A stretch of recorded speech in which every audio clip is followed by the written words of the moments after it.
Yo, yo, yo, YouTube!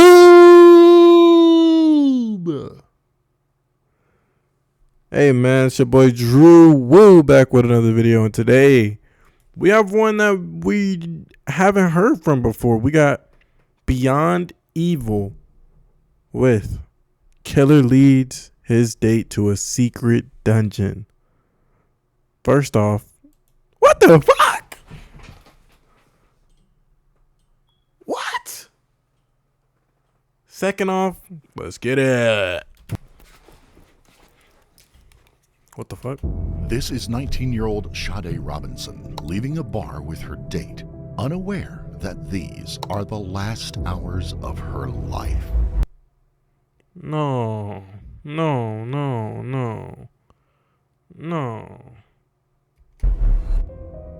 While she's been enjoying the chance to meet someone new, her date has been focused on something darker, far darker.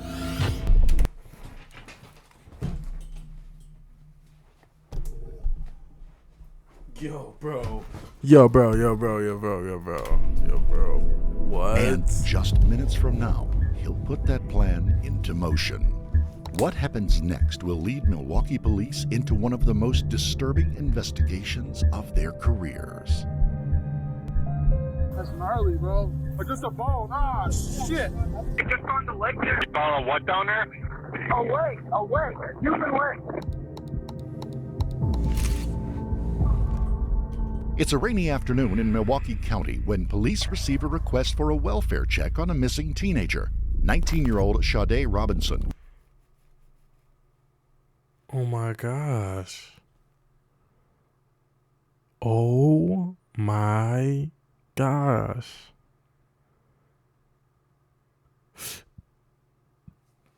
Excuse me, bro. Bro, this hits close to home, bro. Like, she's my age, bro. I'm 19, bro. About to turn 20 soon. All glory to God. Hopefully. And it's just like, bro, what do you mean? Like, her life got taken away so early. Like, I couldn't imagine dying this young. I can't. Reportedly went on a date the previous evening and hasn't been seen since. Miss Robinson! Milwaukee Police, please answer the door.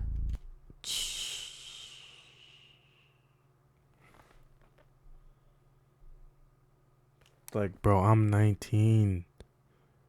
And this is what's happening to women out there in the world. Like, yo, ladies, protect your energy, please. Like, don't give everybody the benefit of the doubt. You're not being mean. You're not being an asshole. You're protecting your energy. You're protecting your life. If you get a weird vibe from even a text that they send or what their account looks like, follow your gut. Leave that shit alone. We're gonna come in otherwise. Please. I don't hear anything. I can't. Nobody's seen her since the date. Sade is just 1 month away from graduating with a degree in criminal justice and This is somebody's daughter, sister, probably cousin, granddaughter. Like, this is somebody's family member. Had goals, was going to school. Like, why? has plans to join the Air Yeah. Force. She had a promising life, plans to join the Air Force, had a brother it looked like. Why? She is ambitious, hardworking, and punctual. So when she failed to show up for her shift at the local pizza shuttle, her co-workers knew something was very wrong. It has been less than 12 hours since Sade was last heard from, but her disappearance is troubling officers for unusually disturbing reasons. Earlier that day, a harrowing 911 call had come through to the Milwaukee Sheriff's Office. We're about to sign by the golf course. Okay. What's going on there? No, we just on the lake there. It's on the lake, down by the lake on the clay. You found a what down there? A lake, human lake. The call has come from a remote stretch of beach on the Lake Michigan shoreline, right below a rocky area of woodland called Warnemont Park. As officers arrive, they find a man waiting at the scene who tells the officers he was walking with a friend when something caught his eye halfway up the bluff. They walked down the Esker from Sheridan, started walking south just for fun, rough day. I'm not gonna lie. This terrain is crazy. On the beach, as they were walking, see that leg right there? Yeah. Off topic, my fault, but. Said that it was up about approximately where the end of that stick, that branches. By the bushes right there. Yeah, bushes, so that they saw it up there. So it was like up on the hill, kind of? Yeah. Okay. So it was about, I don't know, maybe 7 feet. 7 feet. He's on the rock. I moved it just for evidence purposes. All right, hang on, Evan. We'll talk to you some more, okay?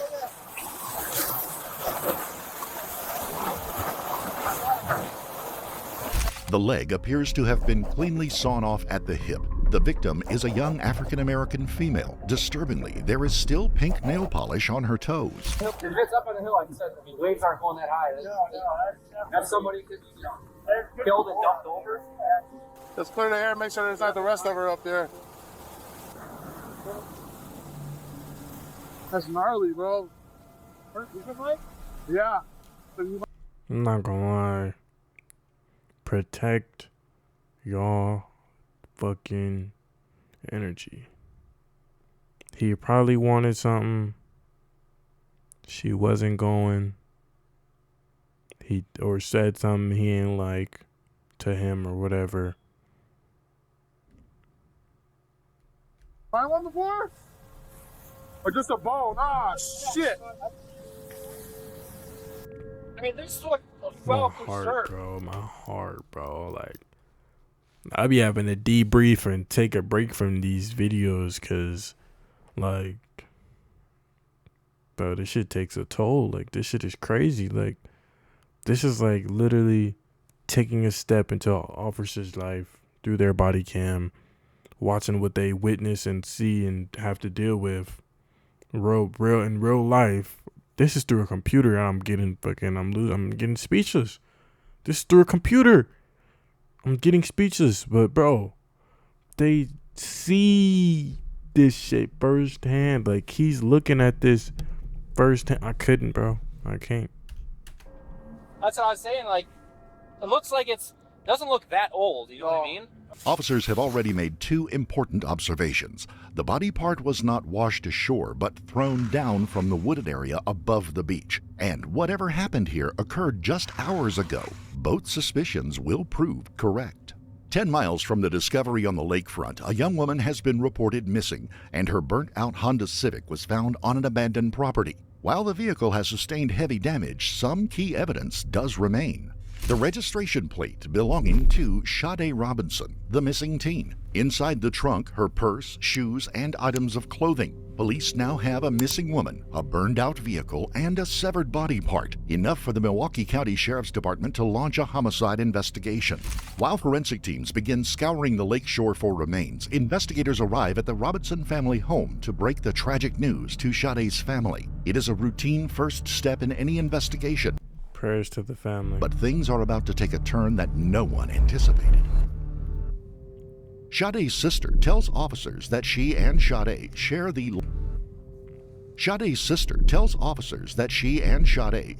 Life 360 app, a location sharing app which tracks an individual's location with greater precision than any cell phone data. It could prove a crucial lead for detectives, and just as they hoped, the app provides the exact map of Sade's every move the night she vanished. Hey, y'all hop on Life 360. It's helpful. I'm not gonna lie. Back in the day, people would ask me to hop on Life 360. I'd say, fuck no. But now that I look back on it, bro, I matured. Hop on that Life 360, bro. Together, with surveillance footage pulled from each of her locations, officers now have a complete account of her every last moment. This is Sade Robinson leaving for work on the morning of April the 1st. That afternoon, she exchanges several texts with a man she met just 3 days earlier. Oh my gosh, bro. They didn't even know each other for a week and he killed her, bro. For a week, not even 4 days, and he took her life. Yo. Where are we meeting? Downtown somewhere. Are we eating at the Brat House? Or the other place? Let's eat at Twisted. I'm feeling seafood. Maxwell Anderson, an insurance salesman turned bartender, Max met Sade when she applied for a job at the club where he works. By 5 p.m., they've settled on what seems to be the perfect location for a first date, the Twisted Fisherman, a restaurant overlooking the Menominee River. But by the time Sade arrives, wind and rain have emptied. Like, this shit is genuinely a horror movie to me, bro. Like, genuinely. And it's worse because it's real life. Like, this shit is scary, bro. This shit is terrifying. Like, this is shit that women have to deal with every day. Stalkers, fucking predators, like men that just want to prey on them. Like, literally, like, women don't got it easy, bro. Like, at all. The Riverside patio. She checks her hair and then enters the bar, where she greets Maxwell at the counter. At 33, Maxwell is considerably older than Sade, and he's made no secret of his interest in her. 33 with a 19-year-old. And you wonder why he's not with somebody his age. Like, that's the first thing that pops up. Why isn't he with somebody his age? Like, I'm 19. If a 33-year-old woman hit me up trying to go on a date, the fuck, you old ass cougar? Go get somebody your own age. The fuck? The fuck? Like, I don't know why women just cling to older men like that. Like, or like some women may want like older men like with a big ass gap. Like, Investigators review the footage. Several unsettling I don't know, man. I don't know. Details catch their attention. Max seems distant, rarely looking at Sade or engaging with her directly. It could be nerves or something more concerning. I don't mean to be like that, but y'all think it was a race thing? Like, he felt superior and just wanted to kill her? Like, because why not look at her and engage with her? Like, you already, like, knew what you wanted to do, like, pre-date. Like, even he looking like, you look significantly old, my boy. Like, looking at Sade or engaging with her directly. It could be nerves or something more concerning. Still, by the time they leave, the date seems to be going smoothly enough for them to continue on to a nearby sports bar. CCTV footage captures them walking toward Duke's on Water. They order drinks and play beer pong with another couple, two people just like them, enjoying their Friday night. Sade, at least, seems to be having a good time, but that, of course, is because she has no idea who Maxwell really is. While one team of facts. And this is why you don't skip the talking stage. The talking stage is there for a reason. You get to know somebody, get to know if you vibe with them, get to know if you don't vibe with them. You'll know. You may be in a perfect mood that first day y'all texting or whatever. And then it'll just go downhill in a couple of days and you're like, damn, I'm glad I didn't take that somewhere. Don't skip the talking stage, bro. Investigators pores over surveillance footage. Another is digging into Maxwell's past, and what they uncover is disturbing. Maxwell has a lengthy criminal record, including convictions for battery, assault, and domestic abuse. No. No, bro. No, bro.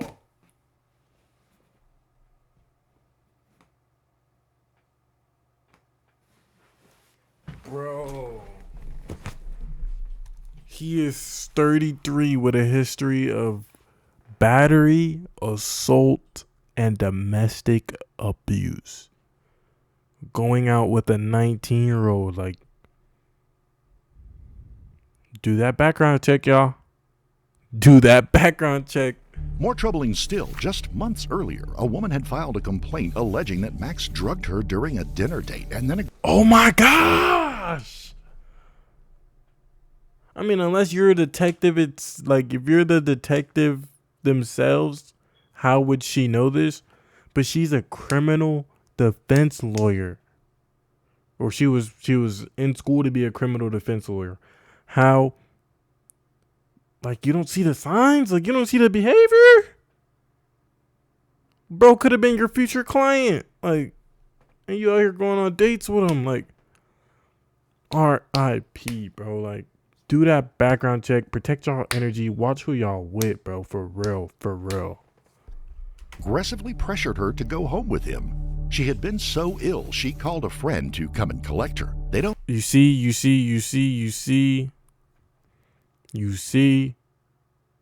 he wanted to do something with her. She said no. I'm not easy. And he was like, how dare you tell me no? And did some fuck shit to her. Like,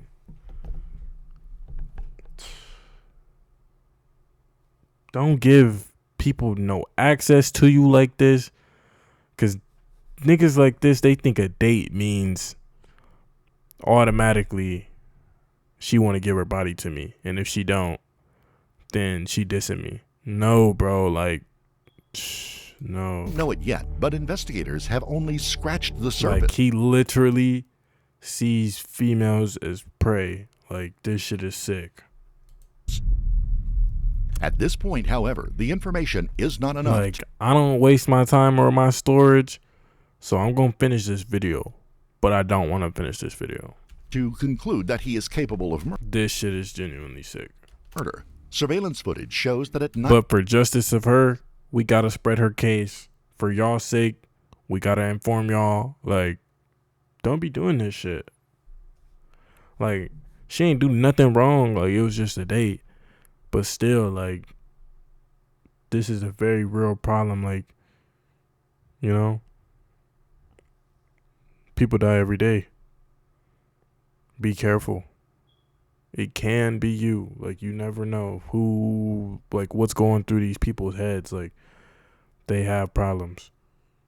9 p.m., Sade makes a fateful decision. She leaves the bar with Maxwell. They walk towards his car, their behavior unremarkable to anyone who might pass them. Maxwell briefly puts his hand on her waist as they cross the street, then drive together to Maxwell's house on the south side of the city. At around 9:25 p.m., a doorbell cam captures them arriving. Over the next few hours, faint silhouettes move back and forth on the upper floor, Maxwell's living room. The movement continues for several hours, during which time officers can only hope the date is panning positively, a hope far removed from the gruesome truth they'll learn just hours from now. The time is now 12 a.m. on April the 2nd, the same day the severed leg would be found on the shore of Lake Michigan. Footage captures two brief flashes as Sade unlocks her car, then drives in the direction of her apartment. But this is where things take a strange... Bro, this shit is scary. Like, bro, it's 4:20 a.m. almost. Like, it's 4:18 a.m. Like, bro, this shit is scary, bro. turn. Instead like, of... I have sisters. I have a mom. I have aunties. I have cousins. This shit is scary, bro. Like, there's people out here doing this shit. driving home, surveillance cameras capture... And she's my age. Like, that makes it worse. Like, her driving aimlessly. The next 2 hours, her Honda Civic moves between random locations, the windows fogged with condensation. Then, just before 3 a.m., the car changes course and begins to move away from the city. Officers soon realize where it's headed, to the western shore of Lake Michigan and Warmount Park. At 2:52 a.m., Sade's Life 360 shows her arriving at that park, where all movement stops. Her phone goes dead at 4:30 a.m. But why has she gone to this spot in the first place? Investigators pulled surveillance footage from a nearby pump house. What they see next is spine-chilling. Grainy footage shows the dark silhouette of a man approaching the bluff. Whoever it is, they are dragging something heavy across. this is horror movie shit. Middle of the night. Imagine working here. You're watching security cams, and this is all you see. The rocks towards the lake. 90 minutes later, the shadowy figure appears again. This time, he's headed back towards the tree line, and he's carrying a large backpack. For investigators, identifying the man in the footage is clearly the key to uncovering who is responsible for Sade's death. Investigators return to the doorbell footage from Maxwell's apartment. Only one figure can be seen leaving that night. Officers assume it was Sade, but a far darker reality is now taking hold. Perhaps it wasn't Sade at all. Perhaps she never left the house, or at least not alive. The only way for officers to determine this is by accessing Maxwell's house. While they wait for the warrant to be processed, detectives canvass the neighborhood for witnesses and quickly uncover disturbing new information. Neighbors describe seeing Maxwell regularly digging in his yard, supposedly part of an underground room he was building. One neighbor tells detectives Maxwell's basement windows are permanently covered over with newspaper and what looks like painter's tarp. Each new detail is painting an increasingly troubling picture. But if anyone knows the truth about what goes on in that house, it is Maxwell's tenant, Pete Warbington, who rents the middle floor. Detectives bring him in for an interview. Is there anything out of place or weird that you find down in the basement? I just thought he was always a dirty guy, you know. When I go down there in the basement, the only thing that's really out of place, you know, he's got a bunch of tools and stuff everywhere, a bunch of paint everywhere, but it's always been that way. Okay. I didn't really notice anything in the basement since then that would be considered odd. I just thought he was an odd dude. He's always working on, like, arts and crafts. Take him to. I'm sorry, but like people that are in close contact with people like this, or not even close contact, people that have any type of relationship with them, especially living in the same house, nigga, I don't trust you neither. You knew, had a feeling, had an inkling, something that this man was out here being a weirdo trying to do this to people. You knew. You knew. I don't. Not arts and crafts, but like home. How do you live with somebody? He bringing people back to the house, leaving for hours and hours within the night, coming back alone, dirty and some more shit. Like he calls it home improvement, but he's obviously no good at it. And he would just do that constantly, building weird stuff, or, you know, he built that shelf that's above our washer and dryer out of like a door or something. And so he was always constantly doing like arts and crafts and stuff. And, you know, in the basement, as far as the basement goes, that's just how it's always looked. Okay. So I never thought anything of it. It's his house, you know? Yeah. Like, what do you mean, like an odd person? Like, what character? Like you said, just like the woodworking. Yeah, kind of just stuff? the woodworking, and like he'd be building all this stuff, and he was constantly hammering. Like in his attic, I know that he did some work up there, and that was one of my biggest grievances with him. And it's like, I don't want to work all day and then come home and hear you beating on stuff. You know, and that's my biggest grievance. And it's like, well, what are you doing? And he's like, oh, I'm building a shelf for over our laundry. Like, you didn't need to do that. That's so weird. There's a 5-panel shelf right next to the washer and dryer that you're not even using. Yeah, what's the big old hole? He says he was gonna turn that into a shed with like a basement. And they said, like, when it gets cold in the winter, that's where I was gonna keep my dogs. And I'm like, this is the dumbest idea I've ever heard in my life. You don't, like, you know, and he did do the fence around, and I appreciate that. Having a dog, you know, I like a fenced in yard, and he did good with that. And I think that just kind of amped his head up to do all this other stuff, and he's got all these ideas and stuff. And that was supposed to be some kind of subterranean hole for his dogs, and then in the top it was going to be storage for like lawn stuff or whatever. That was his idea. And then there's another hole going like back to the garage. He said he was going to do an outdoor bar there. The guy's just weird, man. He had all these weird ideas that you just, as a normal person, you look at that and you're like, that's never going to work. You know what I mean? It's not much to go on. benefit of the doubt. He may not be a weirdo, but like, I'm not putting shit past you. But the very next day, a woman will step forward with information that will place Maxwell squarely as the detective's prime suspect. There's just one thing that I thought was really odd. Somebody dated this man? Fuck. On Instagram, March 28th, He sent me this video. Maxwell's ex-girlfriend shows police a video he had sent her on Instagram. It's CCTV footage of a suitcase containing the dismembered body of a young woman killed hours earlier by her Tinder date. Yeah, I'd agree with you. That's pretty fucking weird. What did you say to it? He said, please be careful out there. Because he was upset I was dating other people. And I said, that's fucked. And I didn't want to talk about it. He's like, yeah, sad. Because he was upset I was... What did you say to it? He said, please be careful out there. Because he was upset.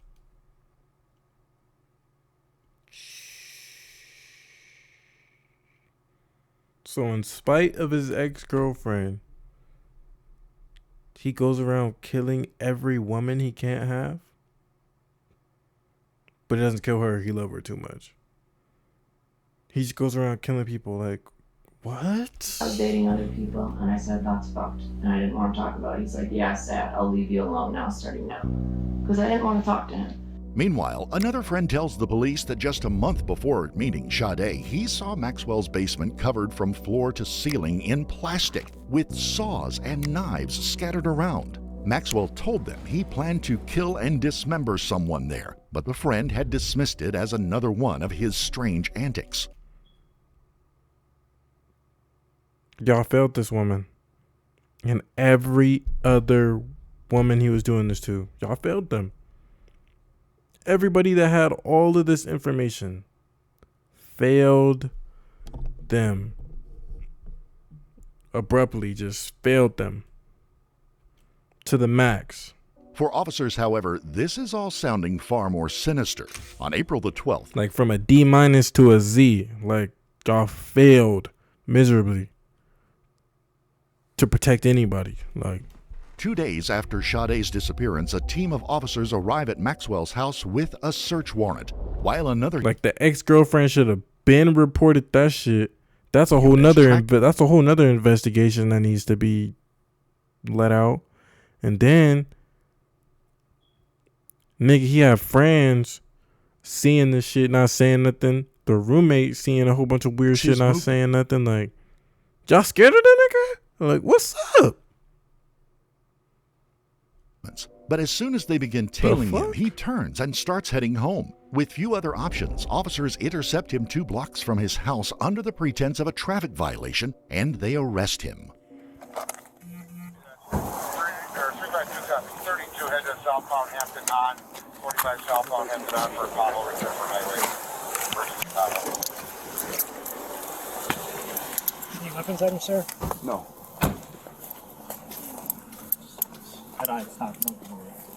What's going on? Yeah, somebody just radio it. What's going on? They always act so oblivious to the crazy ass acts that they've committed. They never once have said, okay, I'm guilty. Take me in. No, it's always acting oblivious to the shit. I can't, bro. I can't. This shit is sad, bro.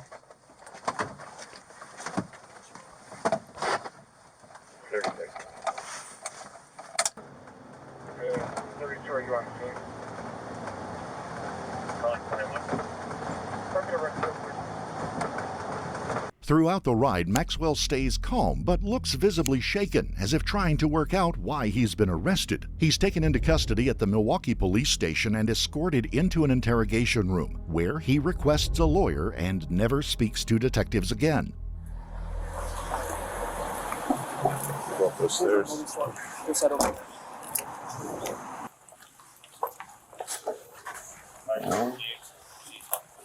Just take his 2 jackets, boots, belt, boots. You have anything in your pockets? No. Like, I can't, bro. Like I can't, bro. Like, what the fuck?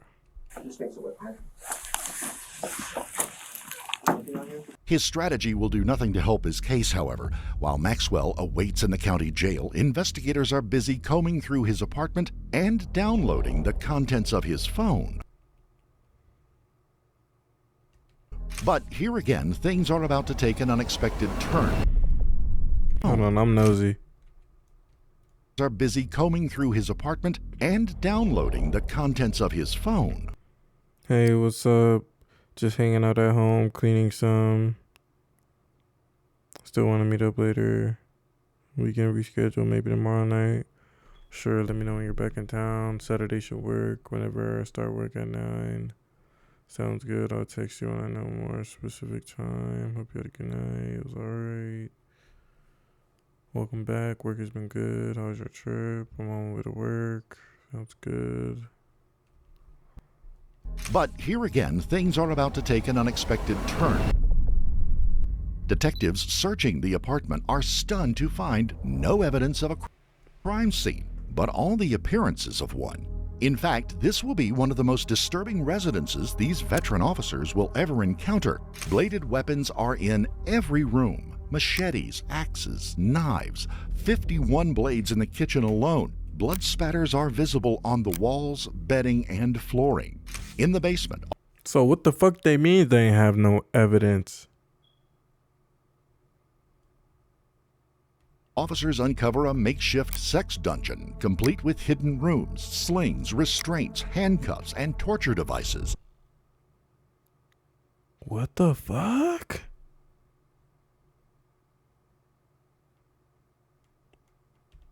Shelves and drawers contain surgical gloves, duct tape, zip ties, and plastic sheeting. Most disturbing, that shit got my stomach hurting, are the things hidden out of sight, stuffed between support beams and inside walls. Notepads listing women's contact details and personal information. Bags of women's clothing, shoes, and underwear. Ledgers full of twisted fantasies. And in the garden, investigators find signs of Maxwell's interest in digging. But it looks nothing like construction work. Yet, for all its horrors, none of it directly ties Maxwell to Sade's murder. The blood is later determined to be canine. None of the knives test positive for Sade's DNA. There is no sign of a cleanup operation. However sinister this house may be, it's not enough to lay charges, and officers find themselves back at the drawing board. CCTV has provided investigators with every major breakthrough so far, and now they turn back to it once again. Someone drove. And it's crazy. They'll try so hard to cover their tracks and make it seem like they didn't do it. And make it seem like it's okay for them to just kill people and cover it up and not have any consequence for it. Like, they want to live in society as regular people and not have no consequence for killing nobody. Like, Sade's car away from the beach that night before setting it on fire. But who? Investigators zero in on the area where her burnt-out car was found.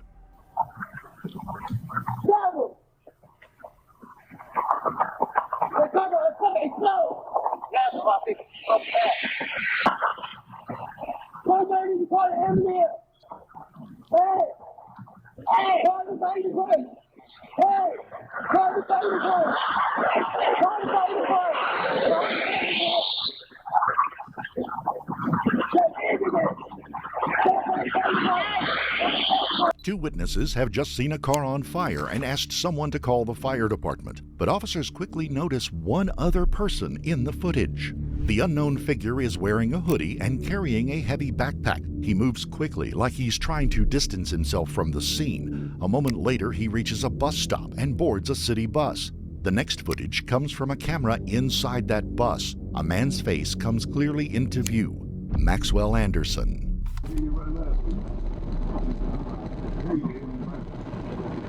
What about you?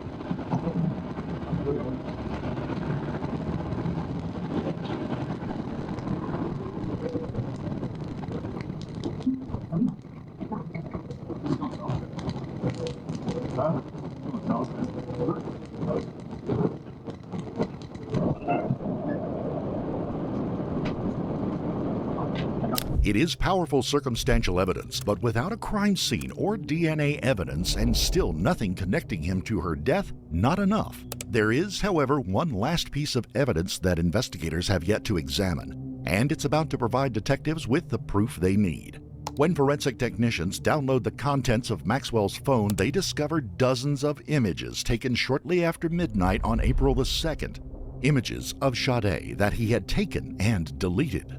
At 12:04 a.m., Maxwell takes the first photo of the woman. She is lying face down on his couch, incapacitated, an arm over her face. In images that follow, she is in various states of undress. A white male's hands can be seen groping her. As he is taking photos, Maxwell has turned on an episode of the series Love, Death, and Robots. It features a dismembered corpse on a beach. Detectives have just one last thing to do. On April the 4th, Maxwell Anderson is charged with first-degree intentional homicide, mutilation of a corpse, and arson. Anything less than life without parole is injustice. In the days leading up to his trial, I'm speechless. Anything less than life without parole under the jail, I'm speechless. Remains continue to wash up along the major injustice. Let's see. Shores around Milwaukee. Milwaukee County 911, this is Brian. What is the location of your emergency? Hi, this is Oak Creek. I have a caller on the line. She is going to be on the beach. If you and advise that she is out with a deceased body or body parts. Okay. It looks like the back and the butt and an arm. A foot is found not far from the burned-out Honda Civic. Nearly a month later, an arm washes up on a beach in Waukegan, Illinois. All the remains have since been identified as belonging to Sade Robinson. During his trial, prosecutors argue that Maxwell's fast and confident actions that night suggested extensive planning. The evidence on his phone suggests Sade Robinson was drugged at his home before he killed her and drove away in her vehicle. The lack of any blood evidence in her car suggests that she was dismembered on the beach during the 90-minute window in which Maxwell was out of view of any cameras. He has not been connected to any further homicides. On June the 6th, 2025, a jury found Maxwell Anderson guilty on all counts. He was sentenced to life in prison. To this day, he protests his innocence. I would like to start by saying that from the bottom of my heart, my deepest and most sincere condolences. That is a wrap, chap. Life in prison. Killer leads date to a secret dungeon. It's Drew Wu, man. I don't even know what to say, bro. It's Drew Wu. Peace.